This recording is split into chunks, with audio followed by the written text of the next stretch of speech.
Squats, they're incredible. It's one of the best exercises you can do, but there are 4 types of squats, 4 variations that everybody should be doing. Each one of them has benefits. Each one of them should be included in your routine. So in today's episode, we're going to talk about the 4 squats you should be doing. All right, as we go through these, did you order them in a way that we would go like neglect? I see the bottom one. I think that's definitely one of the most neglected. I feel like ordering them in terms of like importance. Yeah, maybe. Okay. Although, I mean, it could depend on the individual, right? Right. Like impact, I would say, too. I mean, before we got started, I heard Doug and Andrew chiming in on all other different variations, and it's like there's all kinds of different squat variations, yes. And all squat variations have value. So I want to make that clear.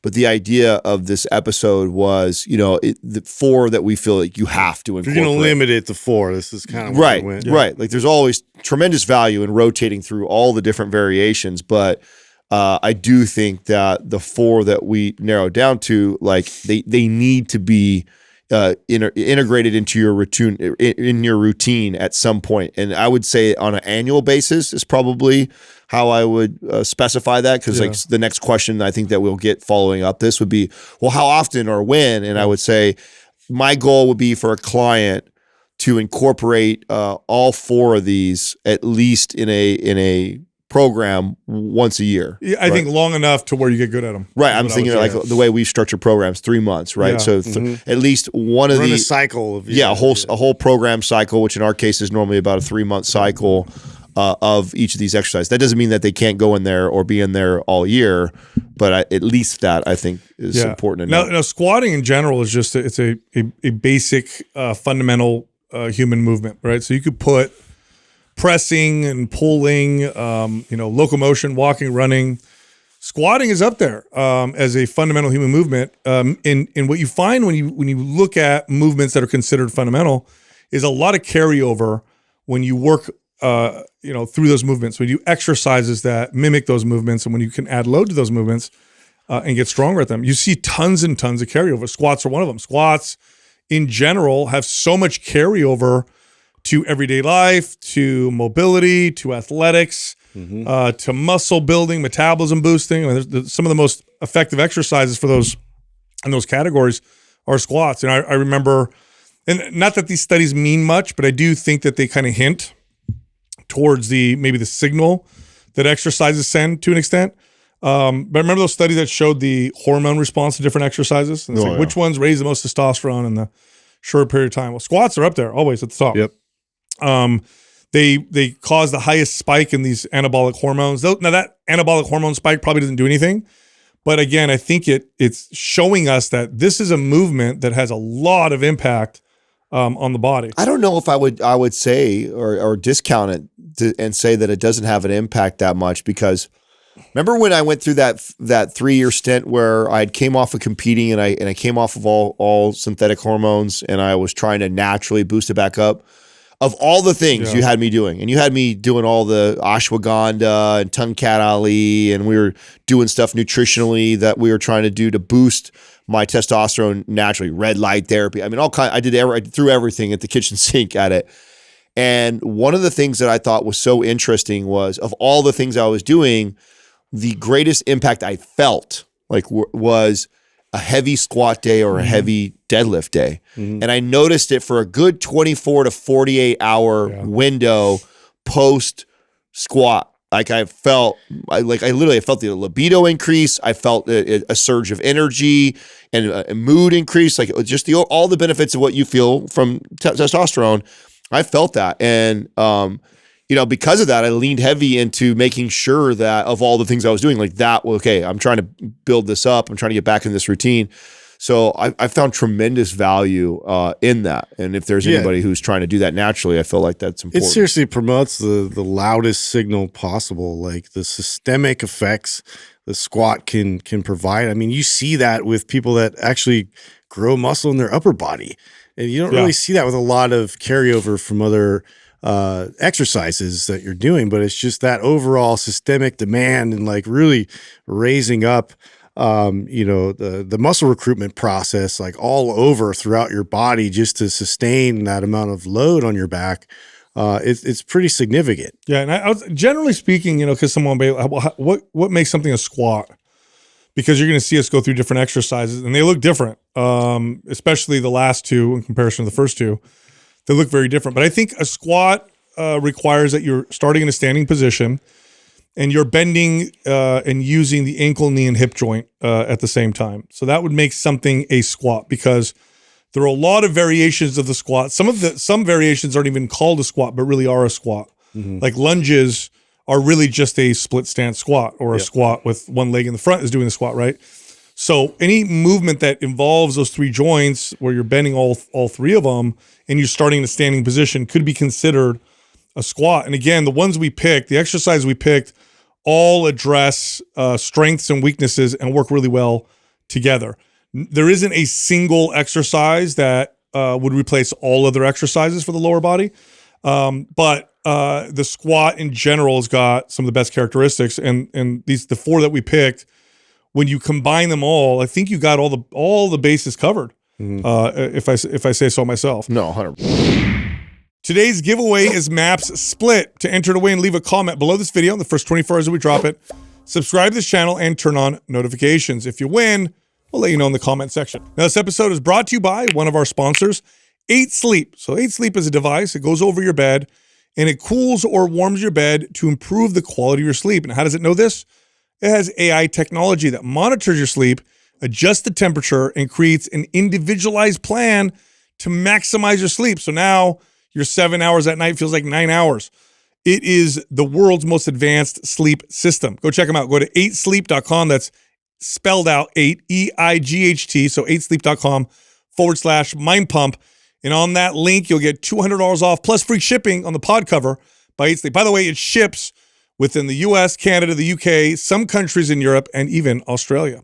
Also, this month's program sales are Maps 15, half off, Bikini Bundle of Programs, half off, and the Shredded Summer Bundle of Programs, also half off. If you're interested, go to mapsfitnessproducts.com, use the code June50 for the discount, or just click on the link at the top of the description below. All right, here comes the show. So the first squat variation is just your traditional back squat. This is where the barbell's on your back. This is the kind of squat people think of when people say squat, or how much can you squat. Now, one of the big pros of this exercise, this variation in particular, is the load. Of all of the squats and squat variations you could do, you're most likely to be strongest at this one. This is the one where you're going to be able to lift the most weight. And there is something to be said about an exercise that allows you to handle high load. Those exercises tend to build the most muscle. They tend to have the most carryover. And a back squat is if it's not the strongest exercise you have, it's definitely the second strongest exercise you can have. But among squats, it's the back squat. Back squat, you're going to lift the most. It's a big muscle builder for sure, working the entire lower body. And if it's not the king of all posterior chain exercises, then it's number two. It's the queen. Yeah, it's top one, if not top two, of the greatest posterior chain exercises, which as a trainer is extra important, because you as you train more and more people, you realize how neglected the posterior chain is. In fact, most people are so anterior driven that a big portion of programming I felt was centered around the posterior chain to get people in a more upright posture and neglect all those muscles on the backside, right? On the backside of their body that were just not getting used. And so when you have an exercise like the barbell back squat that you can load this heavy and address most all of those muscles in one shot, it's such a great movement. And because most people neglect that side, to be able to load and strength train and address all of that in all one single moment, it's the reason why it is the king of all let's look at this, go down the list, right? First off, it allows you to load a lot. We said that already, but it requires decent shoulder mobility. It requires decent thoracic stability. That's the upper, the upper spine area, not towards the neck, but kind of where the shoulder blades are. You need to have good core stability. You're going to be holding weight on your back and squatting. So your core has to be strong and stable. And you have to maintain that posture as you squat. It involves the hip muscles, the very powerful muscles of the hips, including the glutes and the hamstrings. It includes the quads, of course.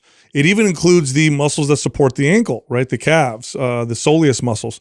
So and those are the prime movers, right? But you have to be able to maintain this real tight, stable position with the upper body while squatting, which I like a lot for a lower body exercise, because oftentimes when you use your lower body in the real world, you're not, like a leg press, right? I don't know how often you do that in the real world, where your whole body's where you're relaxed, stabilized, in other places, and it's just your legs that are moving. Typically, you have to use your upper body to support something when you're lifting it, and so this squat allows you, this type of a squat allows you to do that. Well, it also forces you to be hyper present, right? Like in that regard, just because you have to be able to constantly maintain that tension of protection of your spine and be able to keep your core tight, be able to keep those muscles engaged.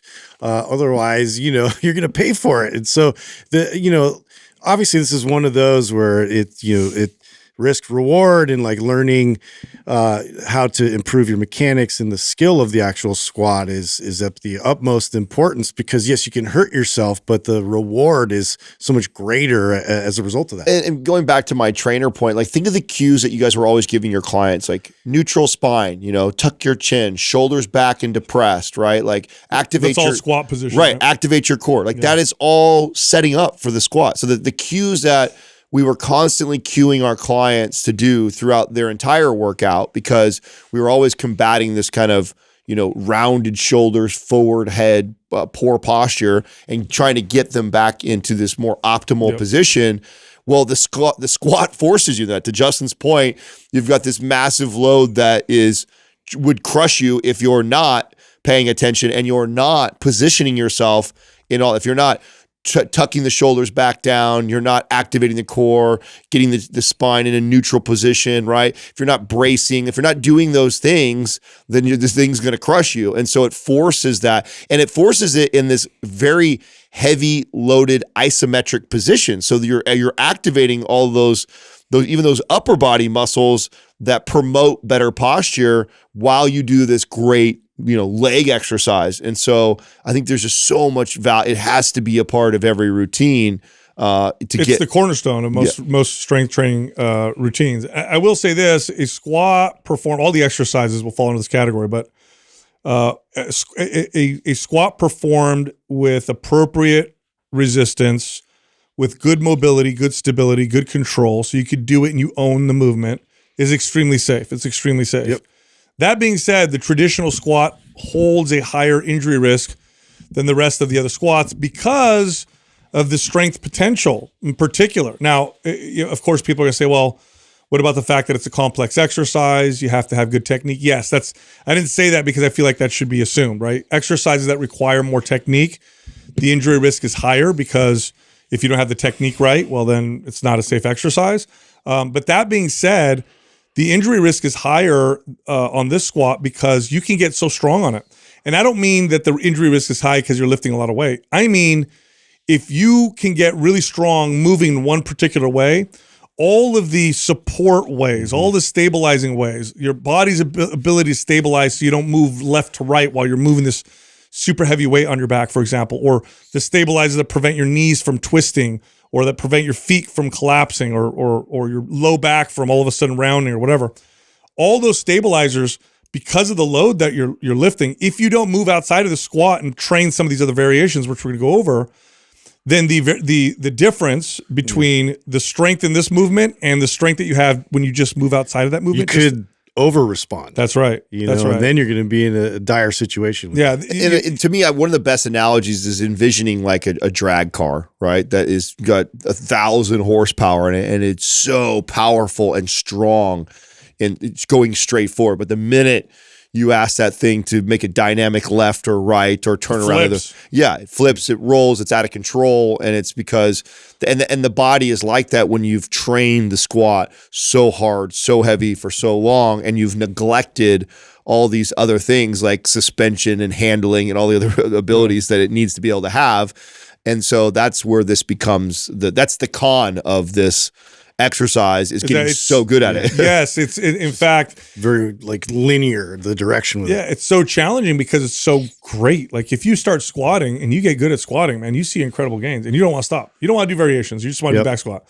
But now your strength ratio between a squat and moving laterally or rotating or stabilizing starts to become so vast, because here's what ends up happening. You know, you're going to move outside of perfect form by a fraction of a degree, but now you can't stabilize that fraction of a degree outside of technique because the weight is so high. And this is when injuries start to happen. So the con of this is the injury risk is high because the strength potential is so high. So don't get stuck and addicted to just barbell back squatting, even though it's like, you're going to love it. You start doing it. It is awesome. It is awesome. The risk of injury gets high because of how strong you get with it. The next variation that I think for sure not enough people do is the front squat. So it's very similar to a back squat in the sense that your feet it's bilateral, both feet on the floor, both feet are, relatively pointing straight or whatever, and you're squatting up and down. But the difference is, instead of the weight being on your back, the weight is on your front. It's on the front of your shoulders. And there's different ways to hold the bar. You can cross your arms over like bodybuilders do, or do a weightlifting style one where the fingertips are underneath. But because the weight is in the front of the body and the back of the body, it really does change the feel of the exercise.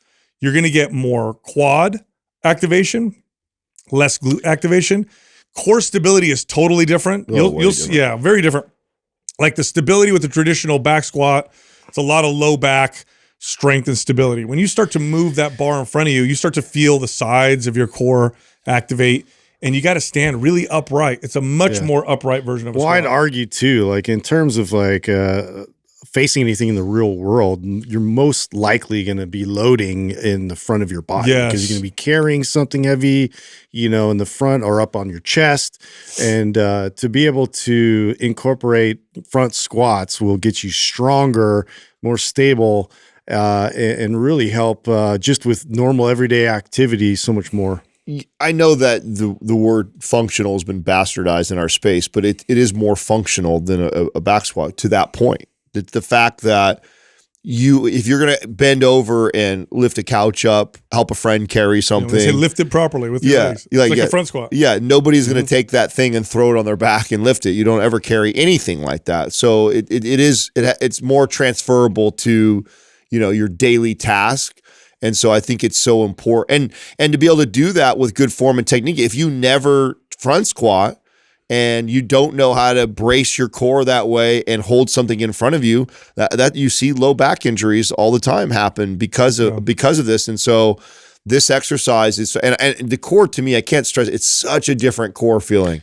Oh, yeah. And much more demand. I mean, to me, every time I front squat, it's always glaring to me like the amount of neglect that I have at my core, because that's actually I get more sore in the core many times than I do anywhere else, just trying to support that kind of weight in the front. I feel too, that's because you really do have to counter a lot of the forces pulling you forward, which, when you're back squatting, that is a factor, with some people with like the position of the bar, sometimes they go higher, lower to compensate for that. But to be able to rotate in your front squats, it helps you balance and actually improves your back squat substantially as well. I mean, what you would probably, Justin, make the case too that it's a more athletic squat too, wouldn't you? Yeah. Yeah, I would tend to promote it a bit more. And again, I would cycle it in a lot more frequently with athletes for that reason. Because too, I want their stance, to be in a certain position, and for them to be really comfortable in their forefoot more so than on their heel. Yeah. If you're on your heels as an athlete, you're dead. Yeah. Now, what's interesting about this is it is a very technical exercise. A lot of people struggle with learning this. You can do it eventually, but it is a tough one to learn. But what's funny is that this is actually the type of squat that I would have a client do before doing a back squat.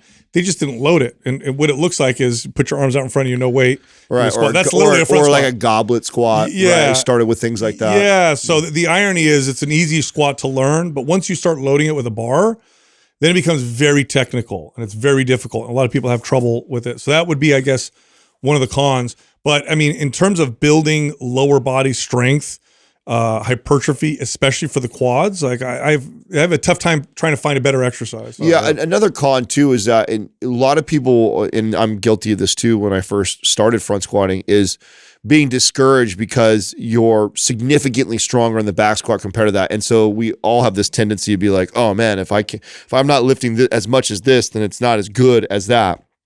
And so, being comfortable with allowing yourself to be, 50% or less of the load that you can do on your back squat, and really perfecting the technique, and knowing that it is a new stimulus, a new adaptation. You're going to get gains, you're going to get benefits from it, even if you can't quite load it anywhere near what you can do on the back squat. Don't neglect doing it, because it is so valuable in your routine. One more point for it, Joe, though, still, is just because you're in that rack position, it's actually going to improve and enhance your overhead press. Yeah. And two, this is one of those like kind of mid positions where the more comfortable you get with that, and especially with Olympic lifts where we got to be explosive, we got to accelerate, for that aspect of it, to be able to stabilize and have control over heavier weight in that rack position, it's going to help translate to a lot of other lifts. Totally. I would say a front squat should be, if you really want to have a balanced out routine, should be done at least 50% of the time that you spend on a back squat, meaning not that they're split 50-50, but if you squat, 50 times a year, you probably want to front squat at least 20 or 25 times, that many times. It's got to be one of the staple squat versions. Next would be the split stance squat. A lot of people will call this a lunge. I guess the big difference is they're both squats, lunges, even if you're stepping lunges. But a split stance squat, typically you get in your split stance and then you go up and down. You're typically not walking like you would with a quote unquote lunge, although it's very similar. I would put a Bulgarian split squat in this, because they're all similar enough that the adaptation that we're seeking is similar enough in this, which is like the unstable environment, the unilateral work, like the stability component there. I think that's so important when we're talking about squatting. Go ahead. And common that you see people that love, like this is common in like the powerlifting community, where they understand obviously the value of front squats and back squats, and they do so much of that, but then they neglect unilateral work, and there's a massive discrepancy there. And many times this is what's promoting like injuries and issues that they have causing, because they neglect this, but it's as valuable as the other two. For pelvic stability, like, when you're squatting with heavy weight with both your feet next to each other, that's one type of stability you need to build. But when you split your stance, now you're creating torsion on the pelvis. Now you have the hip flexors of the back leg and the glutes. There's tendencies to want to rotate out. And so, you have to compensate to have an anti-rotational effect, which really helps stabilize the joint. It is really good for the pelvis. And I'll tell you this much, like if you ever want to see a discrepancy, take someone who squats really heavy, back squats, who never does a split stance squat, watch them do a split stance squat, and you'll see somebody who could squat 500 pounds all of a sudden can barely do a split stance squat with 120 pounds. Well, you remember when our friend Ben Pollock did that video of himself after, and he's what, a 600 pound plus squatter? He's a monster. Just a beast. And then I think I think 135 it was like 135 or less on there, and it was just crazy to see how challenging that was for him. And now, as far as athletically functional is concerned, this has got to be one of the most athletically functional lower body exercises, because in sports, very rarely are your feet just together. Yeah. Typically, you're running, your one leg's in front of the other. So this is strengthening that kind of locomotion type position, that split stance position. In fact, a lot of athletic coaches, strength coaches, say that this is how they have all their athletes squat. Well, that's like your Mike Boyle method, right? Yes. Mike Boyle is all split stance like that. Or you'll hear have these coaches, they don't do any backloaded, and it's all front squat, all unilateral work like that for sure. So it's up there. I mean, when I went to a Bulgarian, another reason, okay, or this is I guess a con. Because you tend to be, if you don't do it, really, really weak in it. And I remember it's so humbling. Oh God, this was tough for me, because I remember the girl I was dating at the time. She was working. I think she was doing Bulgarian split squats with like 20 or 25s, and I was struggling with the same way to do that. And that was like such a shot to the ego. And like, my young dumbass at that time, chooses not to do that. Doing that one. Yeah. Because I was so weak in it. Instead of having the trainer mind and go, man, the board is out, highlight that I'm neglecting this and I need to address that. So one of the cons of this is that, if it's something you've neglected for a long time, you've gotten so bad at it that you just ignore it altogether, when it's like which by the way, as you get older and wiser and more experienced in lifting, that's where the gold is at, right? Yeah. That when you find an exercise that you are terrible at or you're extremely weak at, for somebody who's been lifting for a long time, there's a huge opportunity for progression, for growth, for strength gains, for muscle gains. And like, so to shy away from that is silly, because that's hard. The more you've been lifting, the longer you've been doing this for, it's so hard to find big jumps and gains when it comes to building muscle or building strength.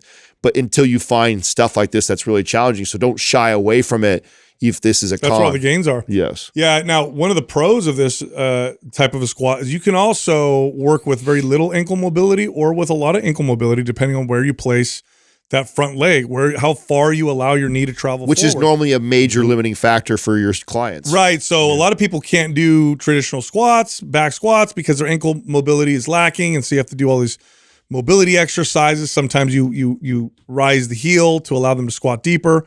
But with a split stance, that doesn't become an issue at all. Also, though, you can work on ankle mobility with a split squat, meaning you can challenge it and move that knee forward and really work on ankle mobility in a way that traditional squats don't necessarily do. Now, one of the cons, of course, is load, but I will say this.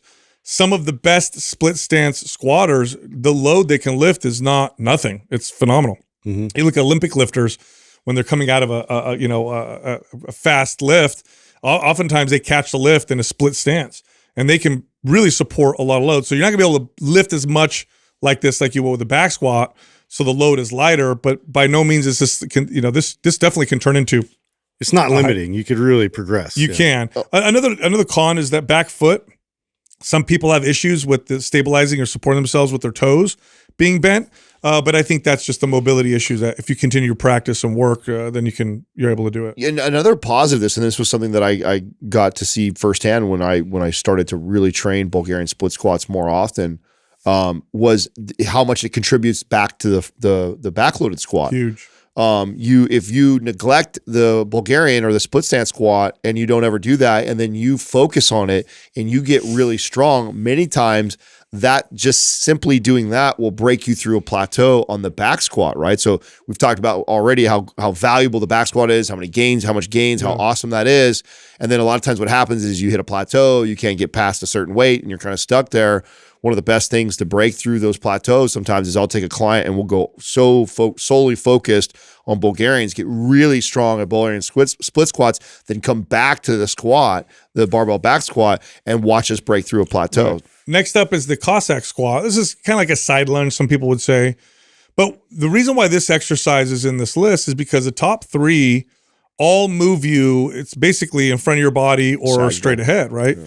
Cossack squat works on that lateral stability and strength. And I'm going to tell you right now, and I've experienced this myself, you get really, really strong moving with traditional squats, front squats, back squats, split stance squats, and you do nothing for lateral stability.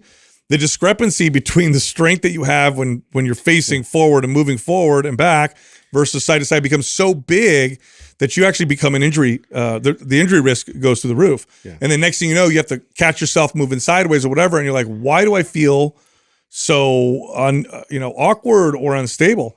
And it's because you don't do anything to develop that lateral strength, which is what a Cossack squat does. It allows you to step out to the side, go down, come up and push yourself out. How are you going to change directions as an athlete with any kind of strength and power, unless you train it? And that's a big component. I know not for everybody to consider, but two, even from, building up your body to be able to build up your legs and really like highlight and emphasize some of these other muscle groups that, really help to contribute with the stabilization, around the hips, around the knees. It's vital to address that, because you are going to get lateral forces. You're going to get, rotational forces as well. And so to be able to react appropriately, have strength in those two, this is a different range of motion. So every time we go in a little bit of a different range of motion, it's like a very brand new exercise to your body. And so to be able to have strength in that while, having something similar, maybe I'm squatting, but my leg's a little far away from me, in that type of position where if I'm an athlete and I'm moving like that, or just in life in general, can I get myself out of that safely with strength? And so this is one of those that it's just overlooked quite substantially. When I look back at all the clients that that I train that suffered from some sort of an injury. It's so funny because people talk about like exercises like heavy deadlifting and squatting is so dangerous. And I never had a client that got hurt with me deadlifting or squatting. I did have clients though that were really strong with squatting and deadlifting get hurt doing the most basic things at home. Yeah. And it's almost always a very basic rotational movement or lateral movement. Yep. It's like pulling a weed in the garden and they throw their back out having to rotate that way. Or, moving to the laterally, having to move really quick to the side to do something. Or playing with their kid tennis, like not even that difficult, and then something goes. Like this is how people get hurt, is they get really strong in one direction and they neglect the rotational and the lateral component. And we, as kids, it's built into our life when you're a child. When you're a child and you rough and tumble play and you wrestle and you roll around and you go to the gymnasium. Challenging everything. Yeah, you're moving in all of these dynamic planes. And as silly as that may sound, it's so valuable to you being in control of your body and protecting yourself when you move in all these different planes. As we get older, we tend to move in that sagittal plane all the time. We're just forward and back. Rarely ever do we do anything rotationally or laterally anymore. And then when the body does call upon it, because it will highlight itself, it will surface in your life somewhere. And in the embarrassing part, it's normally doing something very basic, and that's where clients would get hurt. It's always something like that. And it took me a long time as a trainer to recognize that this was my fault as a coach and as a trainer for neglecting movements like this and not incorporating it, because I put so much value in the first two exercises that we talked about because we know how important those are, and neglected to do the other ones.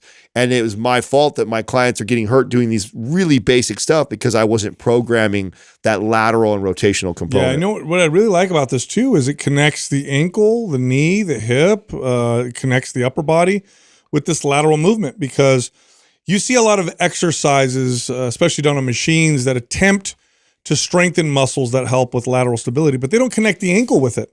So when you go down, you move to the side, you imagine a tennis player running to the side, and you ever seen those tennis players, they get a real low angle. With rolling ankles is a real consideration. That's right. Now, this exercise does require more mobility, and for some people it's very difficult, but slowly scale yourself into a really deep Cossack squat, especially if you can load it. I've only known very few people that can load a Cossack squat really heavy, but man, does it develop like bulletproof hips and ankles just from being able to move. It's a great regression to this is to use the suspension trainer for support and to take yourself through that, right? And so, and even just doing that, body weight supported with the suspension trainer and practicing that lateral movement in a Cossack squat is so valuable to your training routine. And if you got to start there. Start by just doing that and then progressing to a place where maybe you don't have to hold the suspension trainer anymore. And then maybe you can hold one dumbbell that goes to the inside of your ankle. And then maybe you can eventually get to a point where you can load it with a barbell on your back. But just simply doing that and moving through the progressions through that. And again, if it's really hard and difficult, that's where the gold is at. That's where a lot of the gains and the benefits come from. So don't neglect it just because you're not good at doing it. Totally. Look, we have a free How to Squat Like a Pro guide. So it's a guide teaching you how to squat like a pro. Costs nothing. It's at mindpumpfree.com. You can also find us on Instagram. Justin is at mindpumpjustin. I'm at mindpumpdestefano, and Adam is at mindpumpadam.